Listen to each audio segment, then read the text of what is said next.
Peace and blessings, family. This is your boy Gerald. It is Monday, the 20th of February, 2018. How is everybody doing? I hope that your weekend was restful. I hope that you are well, and I hope you are happy. Starting a new week, new chapter, new examples for your direction. Why? Because you're priceless. It's nothing new. You already know that, but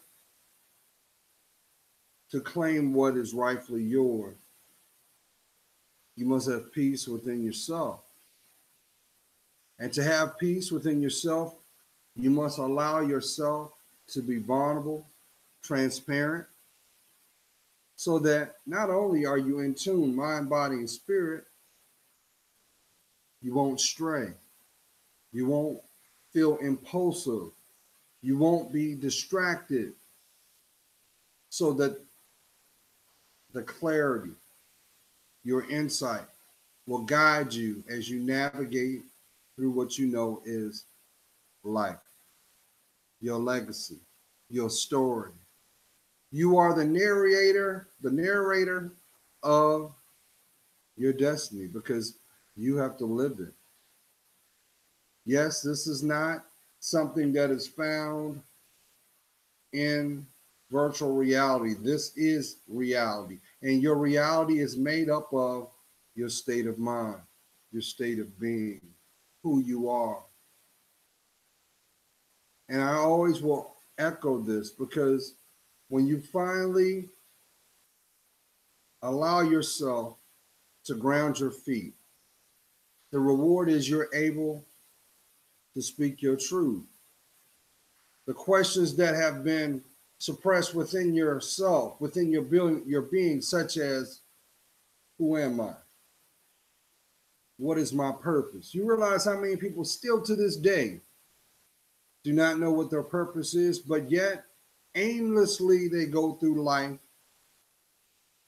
and have to deal with challenges and champion through them only by free will. That's right, free will. So that means you got to make some decisions. That means you're going to have to be at one with yourself. But the reason I'm putting this video out because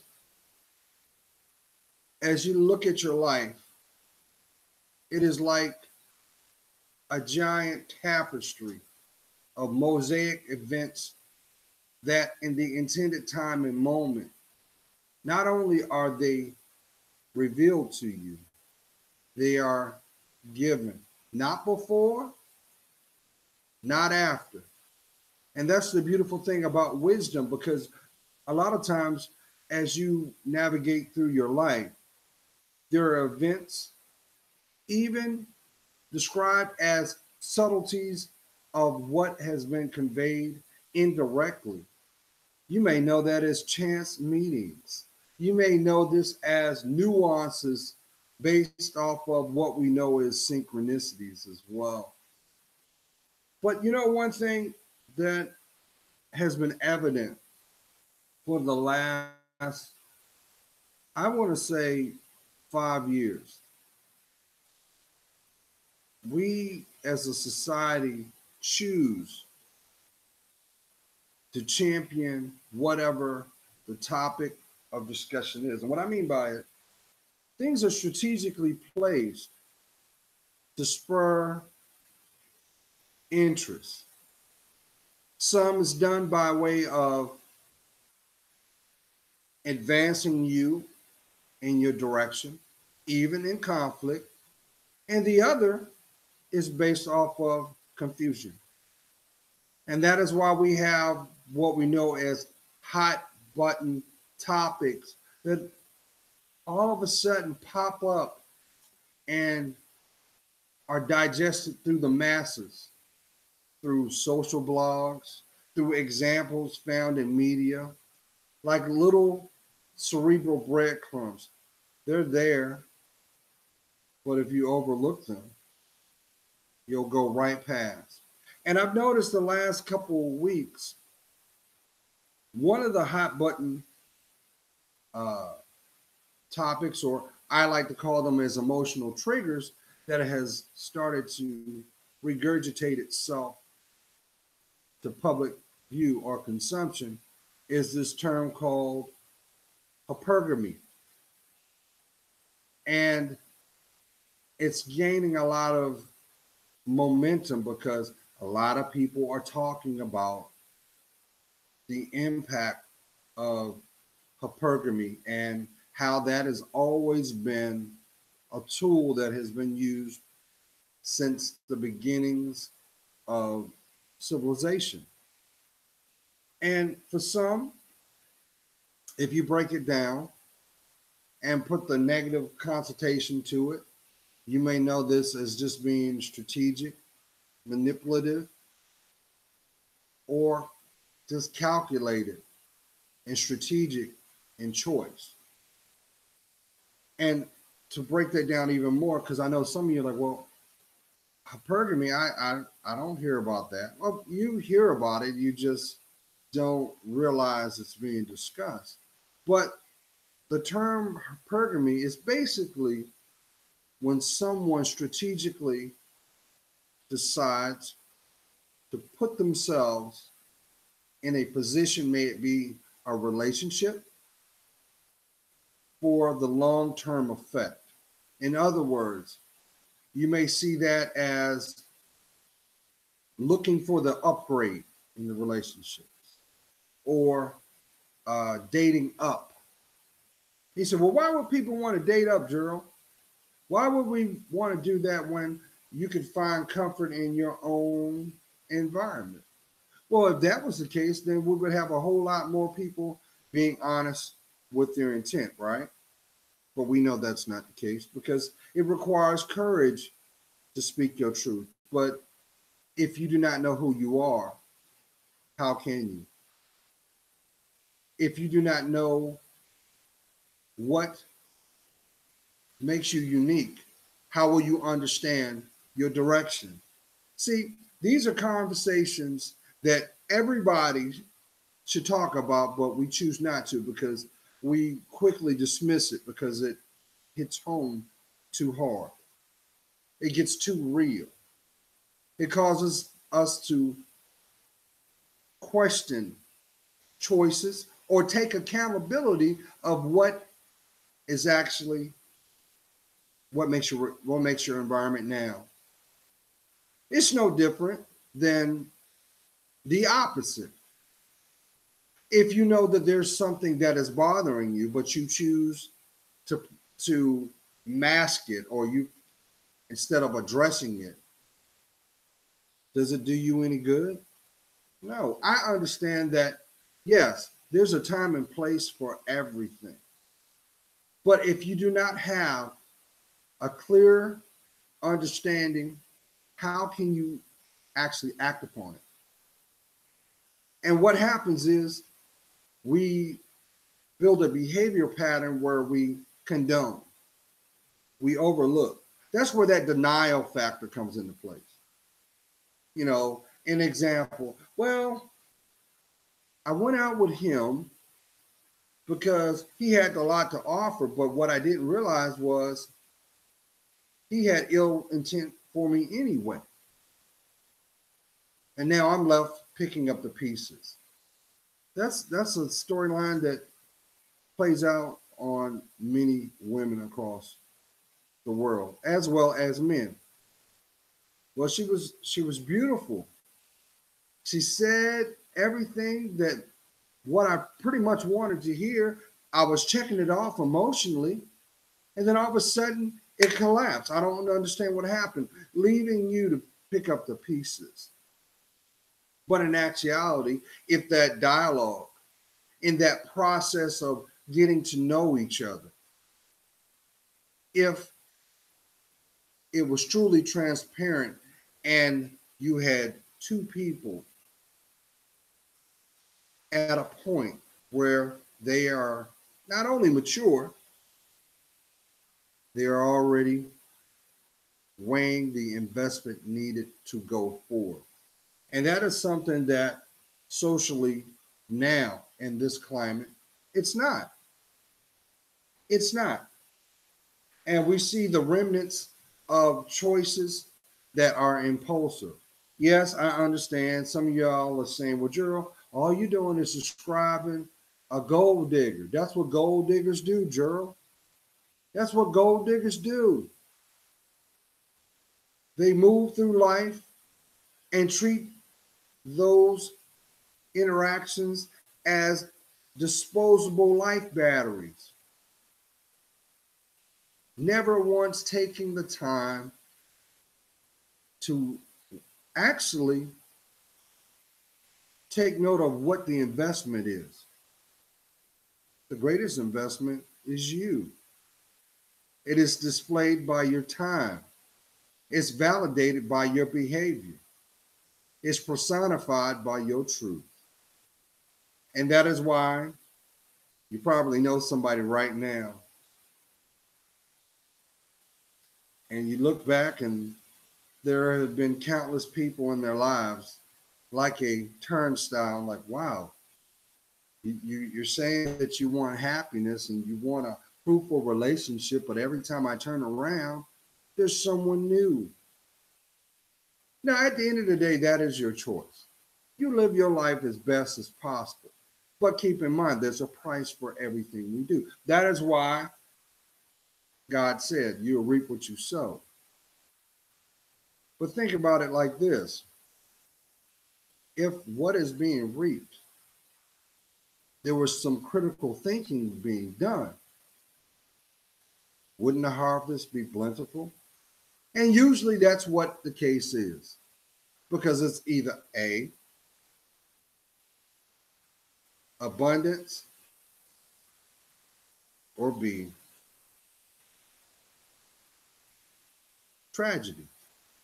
And that's what's going on now, because now you have a lot of people that refuse to look at that little boy, that little girl that's in the mirror, still to this day, and will use their scars and their emotional tears as their armament,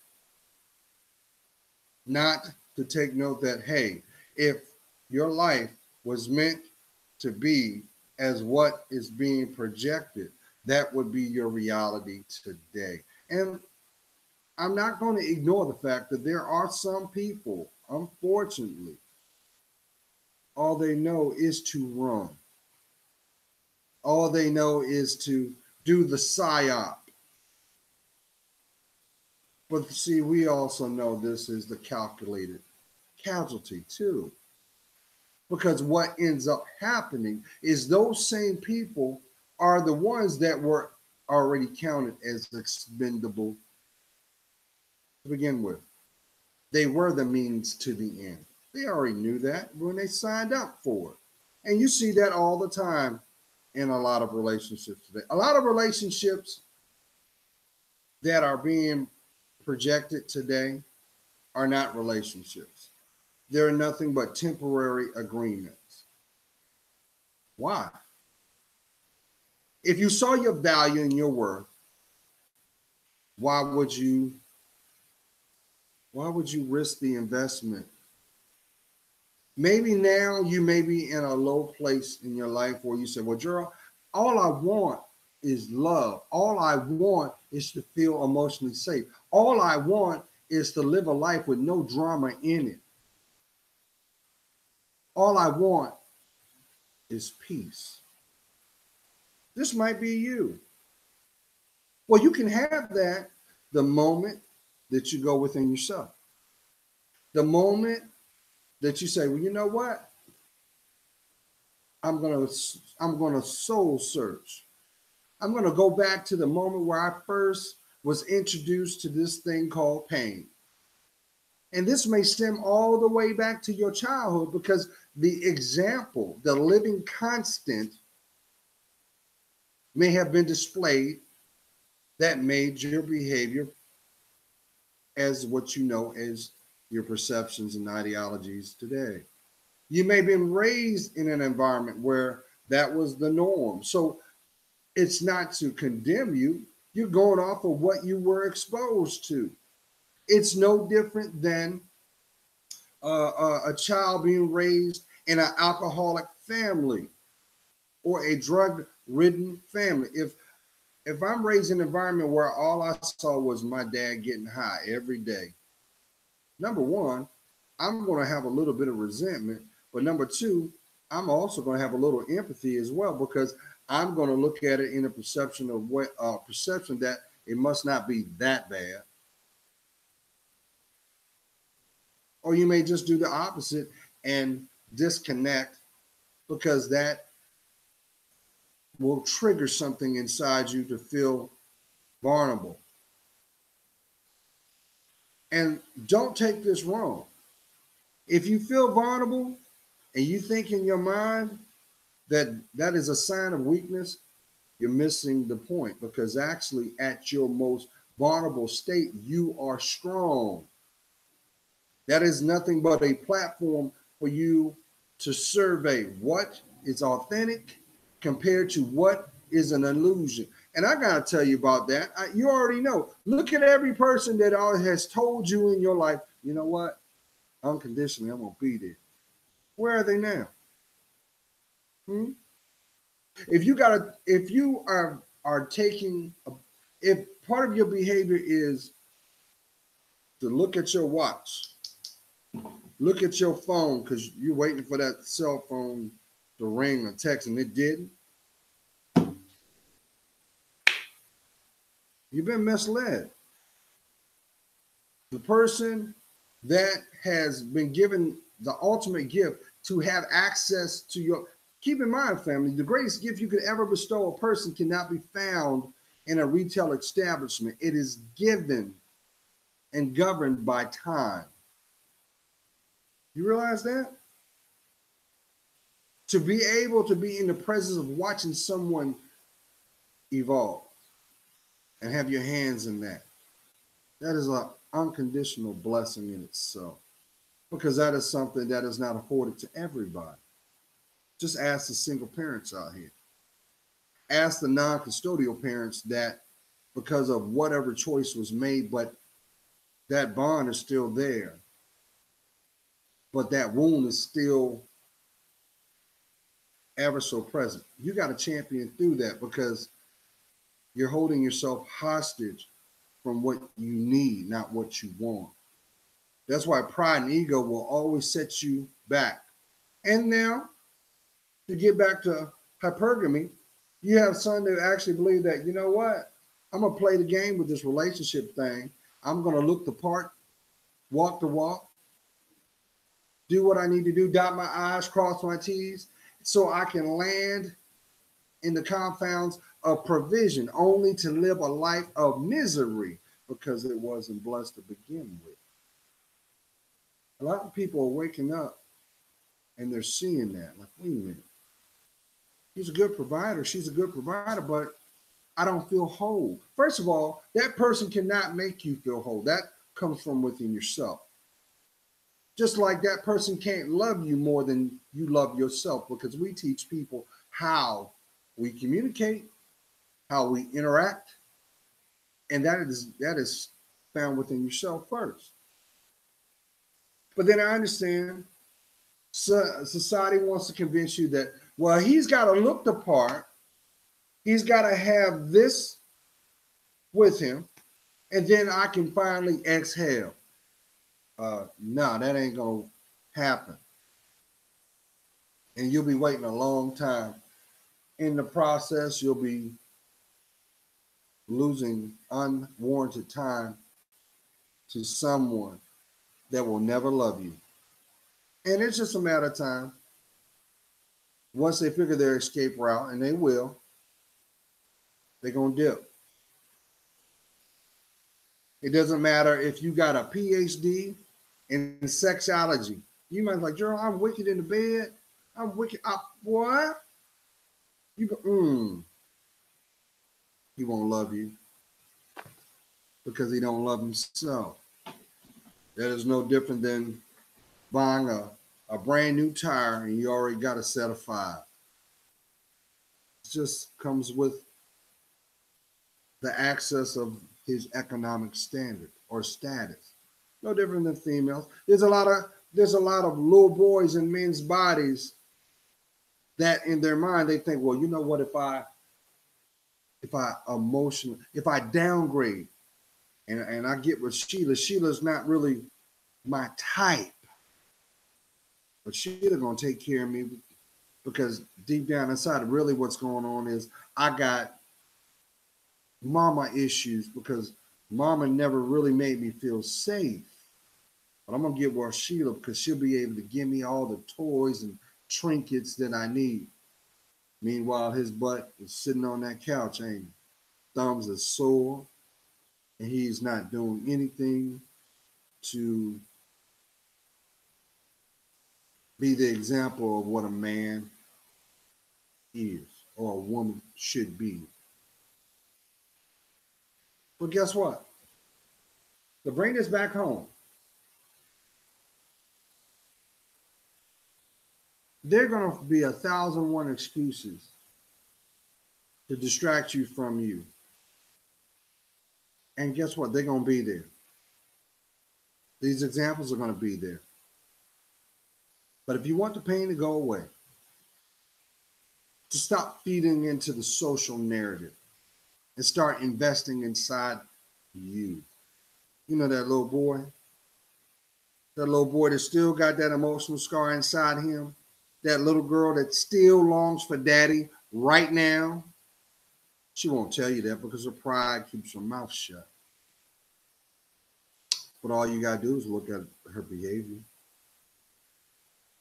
All you got to do is look at his outlandishness, and you'll see a little boy wounded. But what you won't see in both those examples is acknowledgement of what exists. Can't build a home with that. You can't invest in someone that refuses to invest in themselves. Doesn't matter if they're pushing a whip that just came off the lot and they're living in a beautiful home, that'll end up being your prison. That'll be your prison. And you know what's sad about that is? Just as quick as it took for them to get that, they're going to look at you and say, not only do I have this, I have you. And instead of putting you close, they're going to treat you like the assets, like the rest of their stuff, only waiting for the depreciation to take effect and for the lie to live on. You better love yourself. You better wake up. Oh, I know there's gonna be some of y'all that say, "Well, Gerald, you don't understand that. The the uh, the the environment when it comes to men out there is far and few between. There's not a lot of good men out there. There's a lot of good men out there. It's just you're not privileged to see them yet until you just decide to become a good woman, and vice versa. King, if you're looking at your mate by the size of her dimensions or what your lust wants to do, because that's usually how most little boys are, what you want to do with her and how you want to do it. But guess what? Is that going to matter when you're sick? Or are you going to hold on to the gift receipt looking for the upgrade too?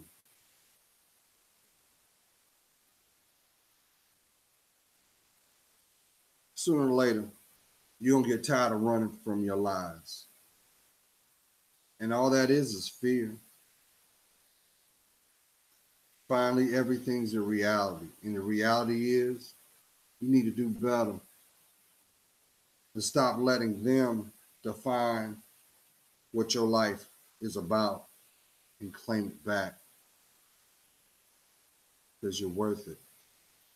Be blessed.